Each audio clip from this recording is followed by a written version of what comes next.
नमस्कार, सोनल किचन आणि रेसिपीजमध्ये आज आपण बनवणार आहोत हरभऱ्याची उसळ. तर त्यासाठी मिक्सरच्या भांड्यात मी इथे थोडं सुकं खोबरं, 4 लसणीच्या पाकळ्या आणि थोडी कोथिंबीर मिक्सरला फिरवून घेणार आहे. बघा, मी पाणी न टाकताच इथे वाटून घेतलं आहे आपलं खोबरं. त्यानंतर ही आता उसळ आपण कुकरमध्ये करूया. तर तेलामध्ये मी तिथे जिरं आणि मोहरी टाकून घेतली, थोडं हिंग आणि त्याच्यात आपण एक बारीक चिरलेला कांदा टाकणार आहोत.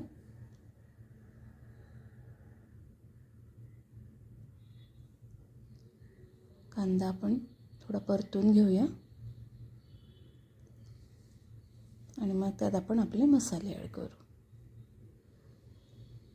तर आता त्याच्या मसाल्यामध्ये मी इथे थोडी हळद घेतली आहे, थोडी लाल मिरची पावडर टाकणार आहे, थोडा गरम मसाला इथे मी ॲड करते आणि 1 चमचा किचन किंग मसाला. हे आपण छान परतून घेऊया.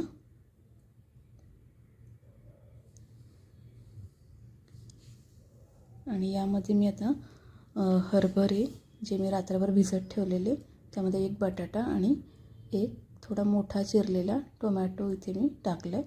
तो व्हिडिओ स्किप झाला माझ्याकडून. त्यानंतर इथे मग असे आपण जे खोबऱ्याचं वाटण केलं ते इथे मी टाकते आणि सगळं हे परतून घेऊया एकदा आपण. छान तो मसाला जो आहे तो आपल्या हरभरे आणि बटाट्यांना मिक्स करूया. त्याच्यामध्ये मी थोडं पाणी टाकलं आहे. आता बघा, 1 पेलाभर पाणी मी याच्यामध्ये ॲड केले. त्यामध्ये आता आपण चवीनुसार मीठ टाकणार आहोत. थोडी चवीला मी इथे साखर पण ॲड करते आहे. तुम्हाला साखर आवडत नसेल तर तुम्ही स्किप करा. एकदा सगळं छान ढवळून घेऊया आणि कुकरचं झाकण लावून आपण ह्याच्या 3 शिट्ट्या करून घ्यायच्या आहेत. 3 शिट्ट्यांमध्ये ही उसळ छान शिजते. बघा, आपल्या कुकरच्या शिट्ट्या झाल्यात आणि मी थोडा वेळ गार करून घेतला कुकर. बघा, आपली उसळ छान झाली आहे. तुम्हाला मी दाखवते कसे आपले हरभरे कसे शिजलेत ते. बघा, अगदी छान शिजलेत हरभरे.